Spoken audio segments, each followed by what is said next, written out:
fière de vous savoir nombreux à l'écoute de cette émission. Cette émission, elle est une émission spéciale. Elle va passer sur beaucoup de chaînes partenaires, AFM-MDI, l'ONG Femmes Main dans la Main pour le développement intégral. Nous allons parler de l'accroissement de la participation à la vie politique de façon démocratique des femmes, des jeunes dans la province du Kasaï central en RDC à travers le renforcement de leurs capacités, le renforcement organisationnel des structures féminines et la sensibilisation des populations.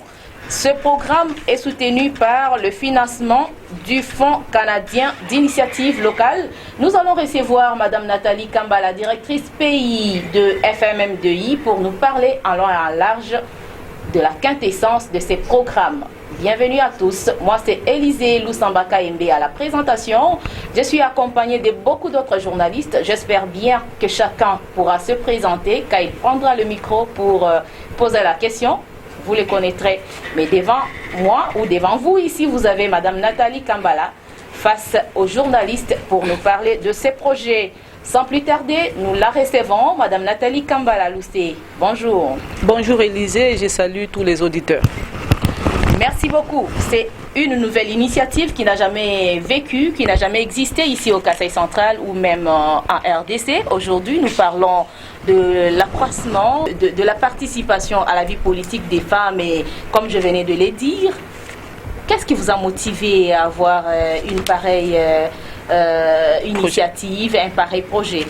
Merci beaucoup Élisée et je suis vraiment très fière d'être dans vos studios ici pour présenter un peu ce projet. La motivation de l'initiative de notre projet est partie de la vision des FMDI. Notre vision principale, c'est de promouvoir les femmes et les filles à participer activement à des instances de prise de décision, à s'autonomiser, à se protéger, ainsi de suite. Alors c'est dans cette logique que FMDI avait pensé écrire ce projet et présenter à ses partenaires. Au-delà de cela, c'est au vu de l'enquête que nous avons menée par rapport aux statistiques de femmes dans la représentation dans les instances de prise de décision. Le tableau avait prouvé noir sur blanc que la représentation de la femme à des instances de prise de décision était tellement faible, à telle enseigne qu'elle ne participe pas à la gestion de la chose publique.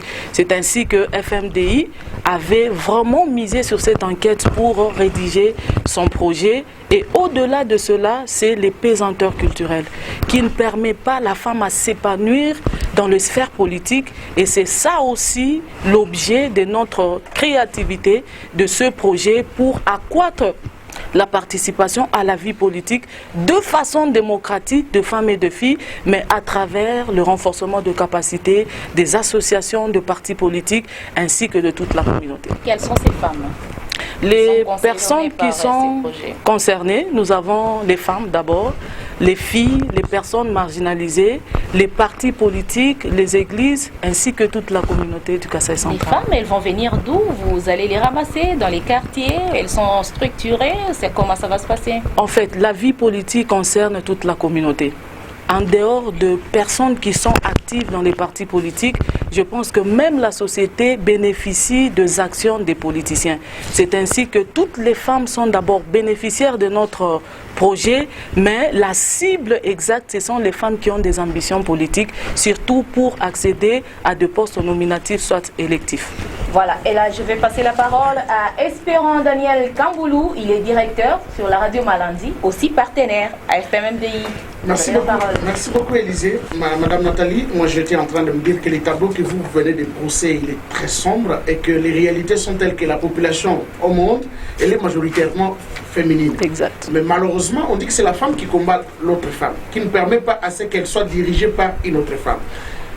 Dites-nous en termes de stratégies que vous allez mettre en œuvre pour motiver non seulement les femmes, mais les pousser à aller loin pour comprendre qu'elle est majoritaire et elle doit également accéder à les instances de prise de décision à travers ce projet. Voilà, la stratégie que nous avons utilisée d'abord, c'était identifier les obstacles, identifier les problèmes que nous avons dans la société.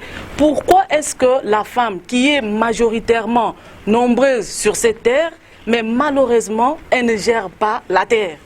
Pourquoi les femmes sont statistiquement, c'est français, nombreuses, mais malheureusement aux instances de prise de décision, elles ne sont pas là. Alors, qu'est-ce qu'on a fait? On a fait l'enquête, on a notre tableau, on a une base et on commence à identifier ces femmes que nous allons pousser. Nous allons encadrer, nous allons former, nous allons outiller pour qu'elles soient compétitives et qu'elles soient aussi à mesure de gérer aussi la République, soit de participer à la gestion de la chose publique. Ça veut dire que nous allons passer par les renforcements de capacités. Vous avez vu, nous avons travaillé avec les femmes, nous avons travaillé avec les professionnels de médias, nous allons utiliser le média vraiment dans tous les sens pour atteindre toutes les personnes qui croient en la femme et qui peut aussi donner la chance à la femme de participer à la gestion de la chose publique. Il y aura des sensibilisations, des plaidoyers que nous allons faire aussi auprès des décideurs qui, eux, à leur tour, peuvent aussi insérer les femmes, soit sur les listes électorales, soit dans les nominations pour aussi accéder à des postes de prise de décision. Élisée, ce ne sera peut-être pas un débat entre nous, mais je me dis que l'expérience est toujours personnelle. Bon, moi, par exemple, quand il était au moment de faire le choix, j'avais refusé d'épouser une journaliste. Parce que je me disais que ce que je suis en train de vivre comme stress, je ne saurais pas supporter une femme pareille. Donc, je me suis dit que j'aille ailleurs. Bon, mais il y en a également. Toi, par exemple, tu as un mari journaliste comme toi et vous comprenez. Mais je me dis, est-ce que, par rapport à ça, Madame Nathalie, est-ce que vous avez envisagé ça en tête? Et que demain, après-demain, ce sera une solution que vous apportez par rapport à la représentativité de la femme, mais qui risque de créer des problèmes sociaux? Aujourd'hui, j'ai vu des hommes qui ont postulé dont leur femme était suppléante. Aujourd'hui, il y a des hommes qui sont ministres, soit qui étaient gouverneurs, dont leurs femmes sont rentrées à l'hémicycle au niveau national. Et ça veut dire, si vous voyez aujourd'hui Hillary Clinton, son mari était président, elle aussi était dans la politique. Ça veut dire que les gens qui comprennent la politique sont stables dans leur vie. C'est comme aujourd'hui, si vous craignez ce que vous faites d'autres femmes, dans une profession, ça veut dire que vous pensez que la femme va découvrir ce que vous faites. Mais lorsque vous n'avez pas ces idées-là, et nous avons déjà expérimenté, le couple qui ont accompagné les femmes à faire la politique, ces couples ont moins de problèmes qu'un couple qui envoie la femme en politique et l'homme n'est pas en politique. Ces couples-là ont des sérieux problèmes parce que le mari ne supportera pas les choses qui se font en politique et ça va créer un déséquilibre dans la société. Mais si l'homme déjà est politique, connaisse que les réunions stratégiques se font à 1h du matin. Aujourd'hui, il y a la plénière qui va terminer à 23h. Aujourd'hui, il y a des réunions stratégiques. Je pense que ce mari-là ne va pas trop chercher de problème à sa femme. Et la politique, il y a de l'argent qu'on gère parfois sans justifier. Et l'homme saura que la femme va lui amener 2 moyens. Moi, je pense qu'aujourd'hui, c'est tout ce que nous faisons. Nous mobilisons le mari d'aller en politique, d'accompagner les femmes aussi qui font la politique. Et nous mobilisons aussi les hommes qui sont actifs dans les partis politiques. Est-ce que, madame, vous avez déjà en amont fait le travail de répertorier ces femmes-là? Si oui, elles sont en nombre de combien et en quoi va consister votre accompagnement? Et puis, je vais passer la parole à Pierre Love-Moukendi de KHRT. Bon, répertorier ces femmes politiques, c'est un peu... ça sera un peu tôt de vous le dire parce que pour le moment, nous sommes en train d'identifier ces femmes. Parce qu'effectivement, c'est la cible que nous devons avoir, ces femmes qui ont des ambitions politiques. Mais la difficulté est qu'elles ne sont pas clairement reconnues.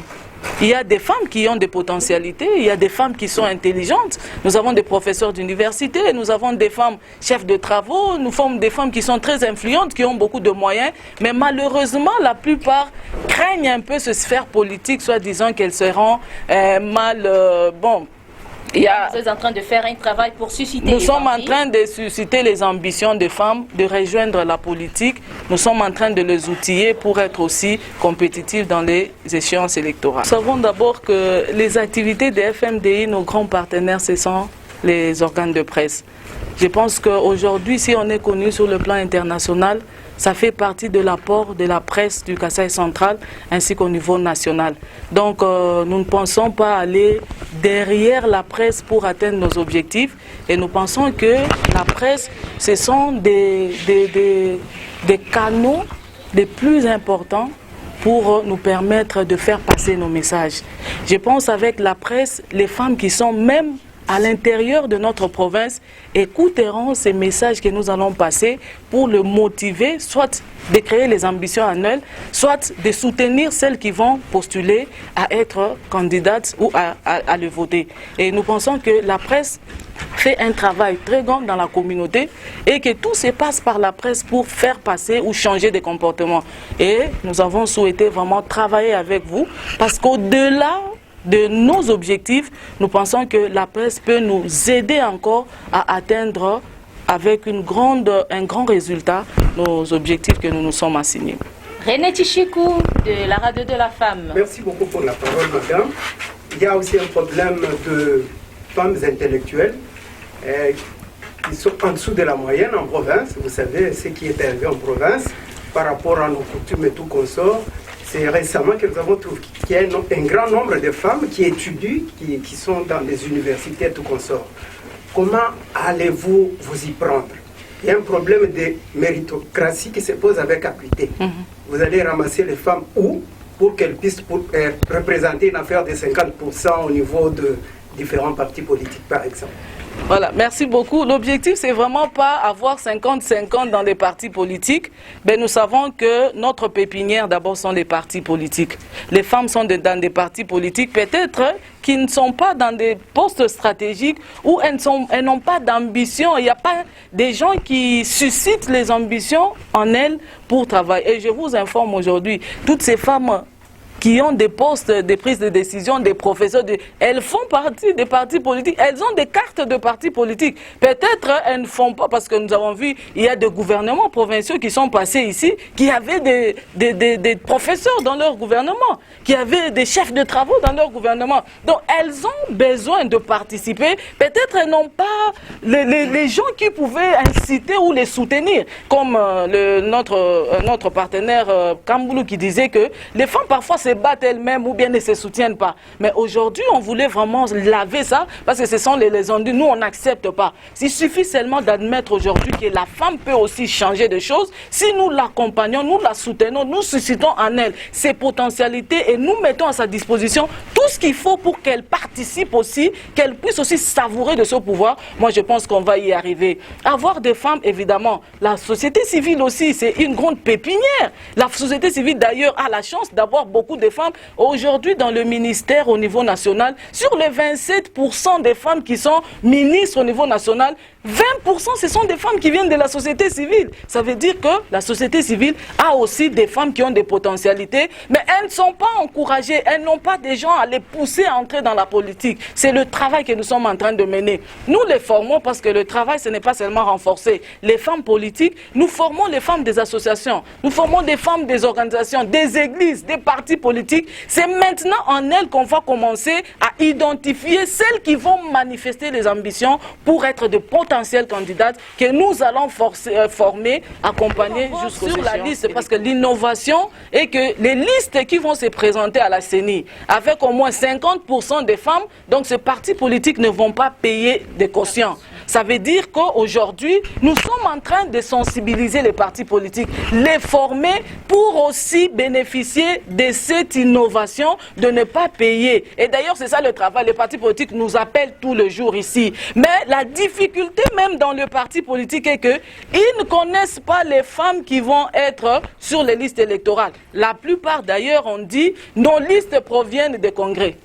Et si vous remarquez, ce sont les congrès qui se préparent tout au long du mois de janvier pour qu'on puisse déjà préparer les listes des électeurs. La plupart ont dit, ce n'est pas nous qui donnons le nom de femmes, ce sont les autorités morales qui sont au niveau de Kinshasa, qu'on les appelle d'ailleurs des caïmans. Ces gens-là, ils ont déjà leur liste des femmes. Il faut parler avec ces femmes, parler avec ces femmes ou soit faire des plaidoyers. Au-delà de cela, il y a des partis politiques qui nous écrivent pour chercher les femmes. Donc je pense que partout là, nous allons passer pour avoir ces femmes. Moi, je pense qu'on aura d'ailleurs plus même des femmes qui vont se présenter. La durée, c'est 5 mois, tel que vous venez de le dire. Et ça veut dire que déjà d'ici le mois de mars, avril, le projet va s'arrêter. Alors ce que nous pensions peut-être que c'est, nous avons déjà posé des jalons. Donc l'effet déjà de former, donner cette information, mobiliser la presse, faire des émissions, je pense que les gens s'organisent. La participation de la femme, ce n'est pas l'affaire de FMDI. Et ce n'est pas l'affaire de la presse. Il y a déjà les partis politiques qui sont en train d'affûter déjà leurs armes pour affronter les élections. Au-delà de cela, il y a la société civile, les ONG, les structures, les agences même sont en train de se préparer. Nous, on pense que comme on vient de lancer, c'est juste poser des jalons. Et je pense que la communauté pouvait capitaliser déjà ces acquis ici et commencer déjà à se préparer. Nous pouvons avoir une base de données de ces femmes et lorsqu'il y a des activités, parce qu'il y en aura de toutes sortes, parce que les partenaires sont prêts pour appuyer les structures qui auront surtout les actions qui cadrent avec les élections. Et donc, les femmes, je pense qu'elles seront là.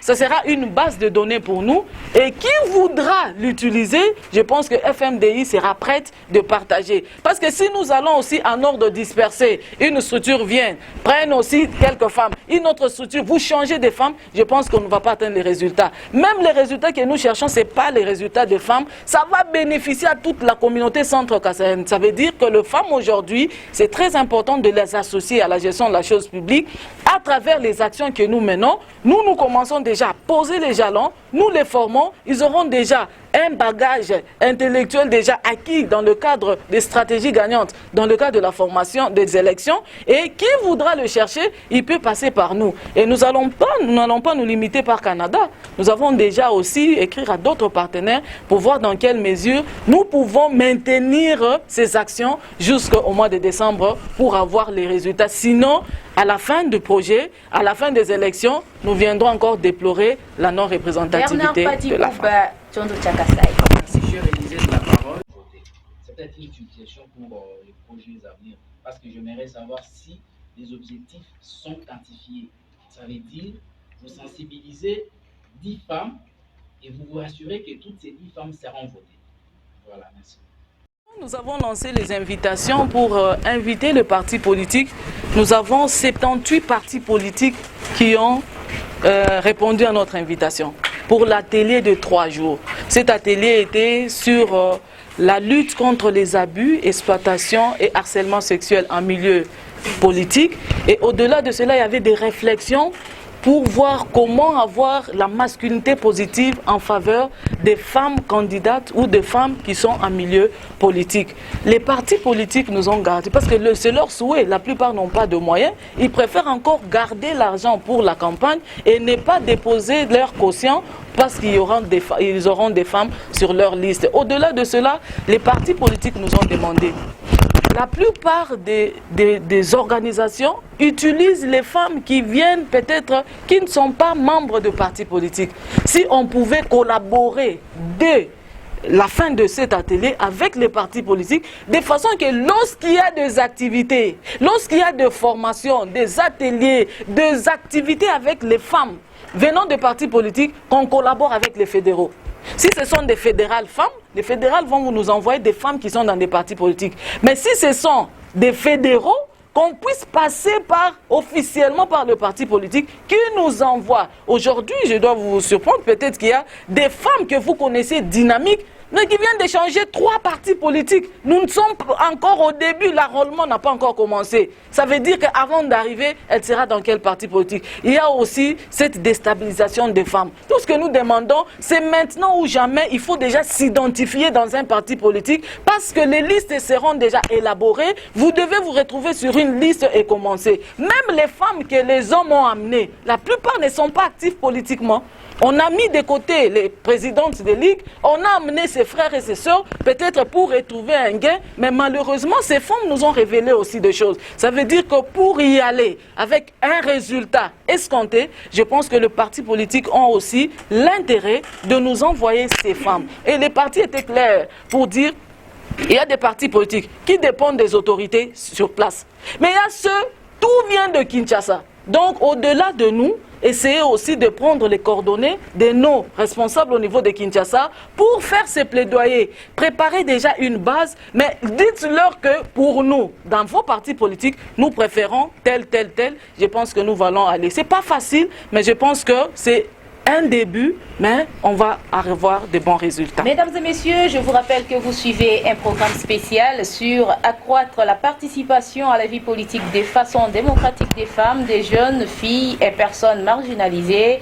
dans la province du Kasaï central en RDC à travers le renforcement de leurs capacités et le renforcement organisationnel des structures. Nous recevons Madame Nathalie Kambala-Loussé, directrice pays de l'ONG Femmes Main dans la main pour le développement intégral. Merci. Madame Nathalie fait face aux journalistes de chaînes partenaires. Ils sont nombreux. Vous êtes en train de les découvrir un à un à travers leurs questions. Et là, je m'en vais donner la parole à Jean-Marie Bopoabeya. Permettez que je puisse avoir votre avis de la société civile.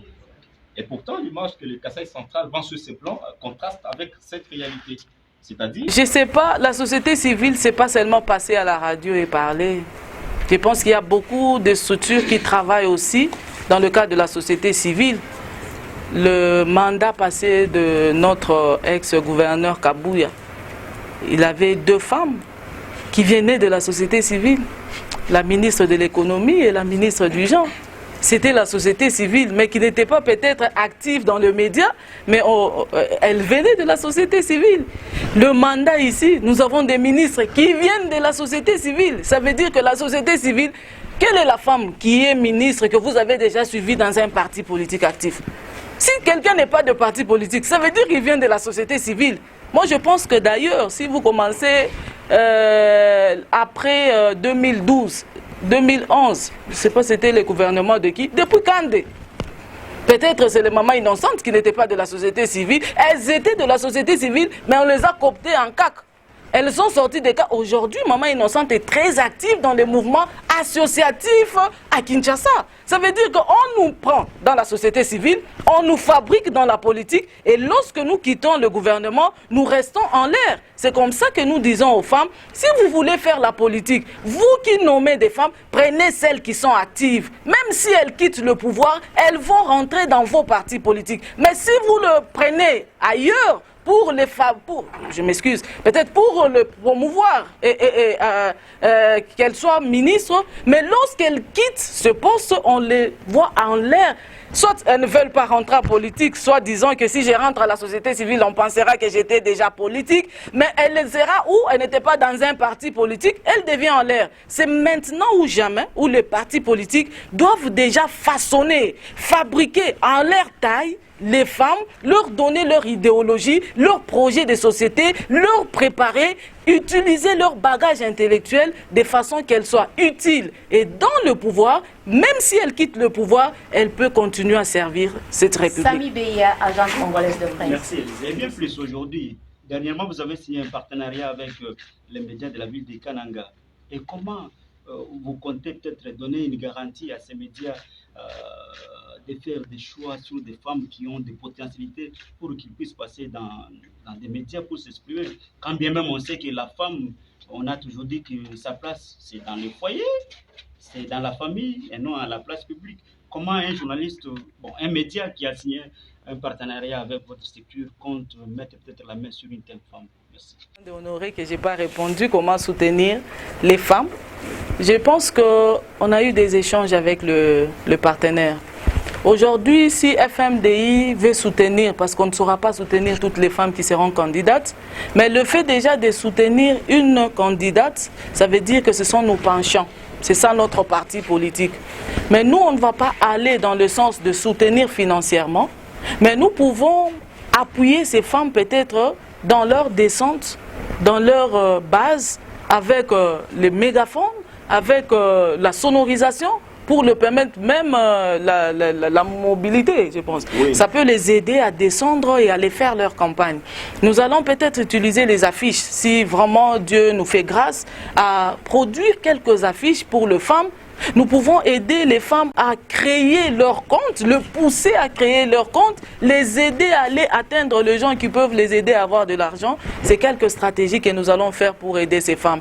Mais comment arriver à identifier les femmes à arriver dans vos médias pour participer à des émissions? Je pense que c'est une question aussi très importante. Nous avons discuté avec les partis politiques parce que nous, on n'a pas de femmes politiques à nous. Nous dépendons de partis politiques. Donc ces femmes-là, nous allons les puiser dans le parti politique. C'est ainsi qu'on a demandé déjà à ces femmes de se positionner. Même pour venir participer dans vos émissions, nous n'allons pas les prendre comme ça brut et les amener. Nous allons passer par les partis politiques qui vont nous identifier les femmes. Évidemment, ça ne sera pas une émission des femmes politiques, même les femmes leaders, les femmes de la société civile, les femmes, les hommes genrés aussi, ils peuvent participer dans ces émissions. Et l'objectif des émissions, c'est parler à nos communautés, d'échanger le comportement, d'avoir des idées positives sur les femmes qui iront en politique et leur donner la chance de participer à la chose publique. Et dans ces projets, comment ils vont parvenir à mettre la main sur ces femmes-là pour qu'elles participent régulièrement dans des émissions, dans les débats? Voilà, c'est ce que je suis en train de dire. Nous n'allons pas prendre les femmes de néant. Je pense que déjà les journalistes, vous avez déjà une base de données de toutes ces femmes parce que la plupart nous les suivons déjà sur le média. Nous allons identifier les femmes parce que nous c'est un contrat. Prouvez-nous aussi que vous avez... Ça fait partie des critères. Si vous étiez nombreux... Vous allez mettre à la disposition des journalistes les noms de ces femmes-là. Les critères de motivation, c'est parce qu'on a vu Motivation publier les articles sur les femmes qui cherchaient l'enrôlement. Donc si Motivation était déjà identifiée, ça veut dire que c'est un canal qui va nous permettre de toucher ces femmes.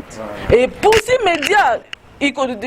Motivation veut nous avoir, je pense qu'il peut déjà entrer en contact avec les responsables de ce parti politique, avec cette femme pour lui demander. Et si nous sommes surpris de suivre ce genre d'émission, je pense qu'au-delà de ce projet, on peut encore signer de grands projets avec les journalistes. Mais en dehors de ça, c'est vrai qu'il y aura des femmes que vous-même pourrez envoyer. Tout à fait, bien sûr. Et même nous aussi, c'est pas mal de participer à ces émissions. Jean-Marcel Mouchipayi, Channel Media Podcast. Compte 6 circonscriptions électorales.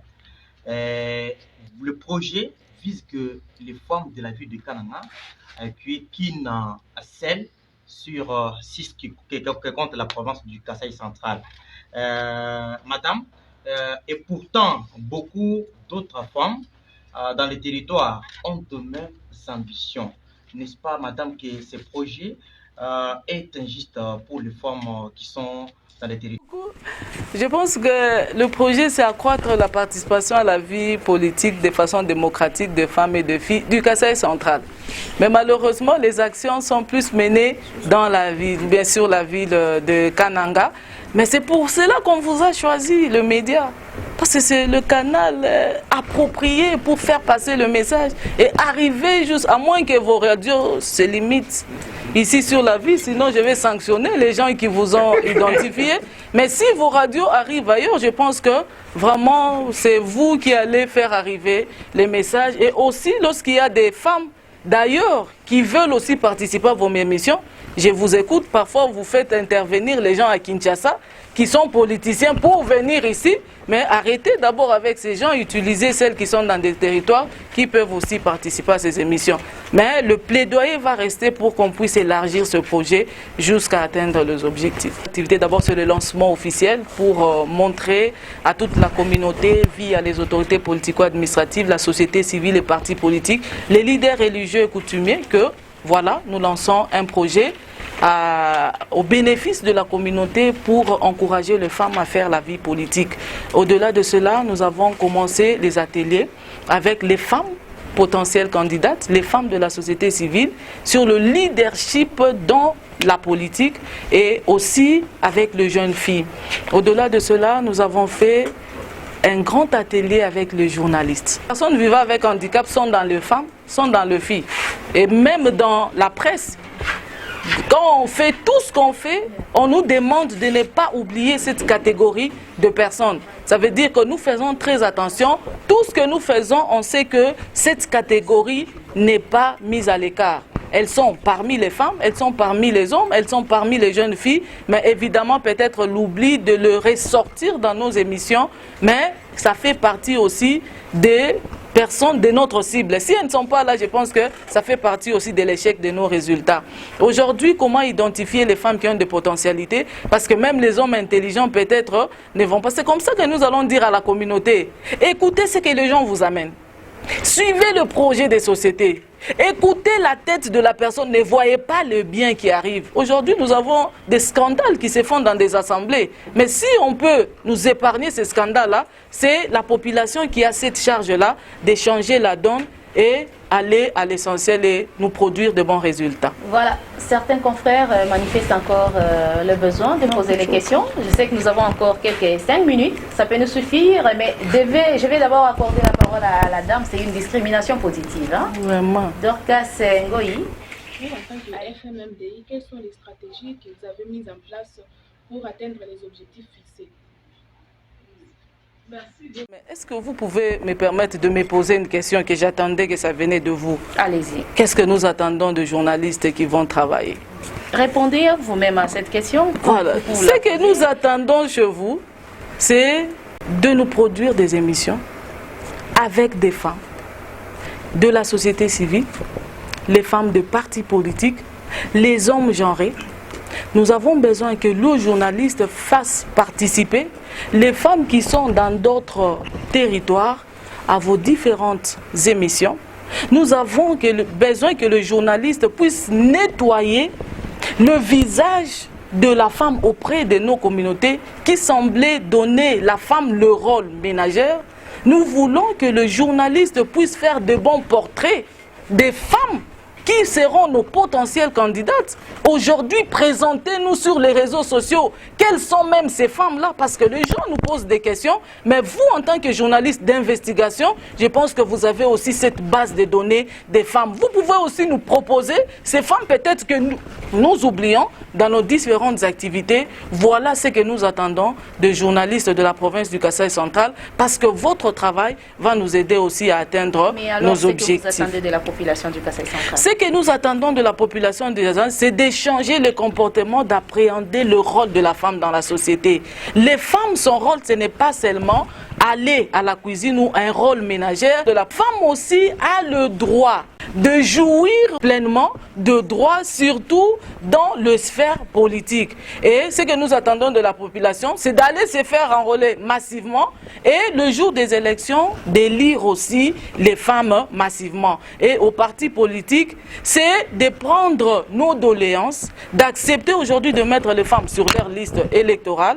Et au-delà de mettre les femmes sur leur liste électorale, c'est de les accompagner aussi, ce n'est pas ramasser les femmes, les préparer aussi dans leurs différents projets de société pour qu'elles aient le discours qui vont capturer. Évidemment, on nous parle que les élections sont d'abord, il y a des électeurs naturels et acquis, mais nous pensons qu'au-delà de cela, il y a des potentialités aussi qui peuvent toucher les cœurs des communautés qui vont voter les femmes. Moi, tout ce que je voulais demander cette fois-ci est que les femmes puissent déjà commencer à se manifester.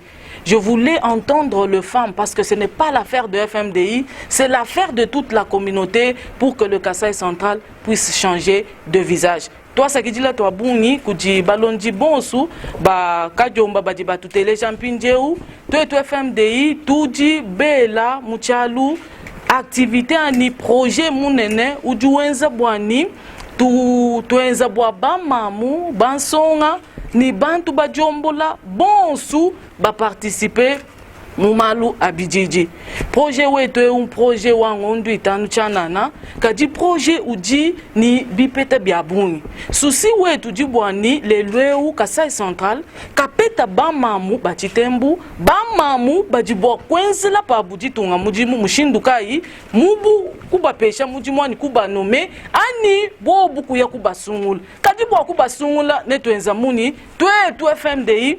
Tu dis, tu enda, tu sungula, ani tu son solo là-bas, parti politique, ni bisumbu bikwabu, boani ba mamu baji mubisumbu abu, ba leja mpala yabu, tu ba manya, baji ni moyo wakuye kwenzela, muji mumbu la mataja ni bijiji, tu tuji kubwa, tu kubambuluisha, mu mishindu mishilangana, muku bapesha mamanya, mukwenza plaidoyer bobo bukuya kumpala ni kwenzela ditunga mujimu maya ni to kusigner le contrat ni ndambu ya baka munaka mbani ya bisanji bwani batuambulisha bwalo vite iki yetunka yetu to vite ya bantu bonsu bwani kupitila kubaka munaka mba kupitila kubisanji ki anumuka nangato mais ye toi yi ti mo akuya nanshi miaba ya muma territoire nanshi ku Kinshasa ku di bantu banene ani banfumu ba ma parti politique ba di mo ku teleja ne ku Kasai central pinjeu tuka di tulonlo la masungula ne tuso bwani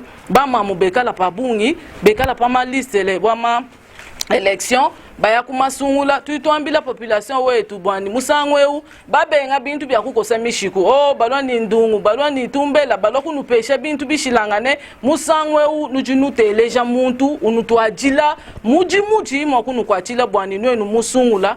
Mesdames et messieurs, nous sommes arrivés complètement à la fin de cette émission spéciale intitulée donc accroître la participation à la vie politique de façon démocratique des femmes, des jeunes dans la province du Kasaï central en RDC à travers le renforcement de leurs capacités, le renforcement organisationnel des structures féminines et la sensibilisation des populations avec le financement du Fonds canadien d'initiative locale. Moi, c'est Élisée Lusamba KMB. J'étais à la coordination de cette émission, assistée de beaucoup d'autres journalistes. Vous avez eu à les deviner chacun pendant qu'ils posaient la question. Nous recevions Madame Nathalie Kambala pour nous parler de ce projet. Voilà, vous avez suivi de quoi il est question. À nous, le travail. Meilleur vers tous.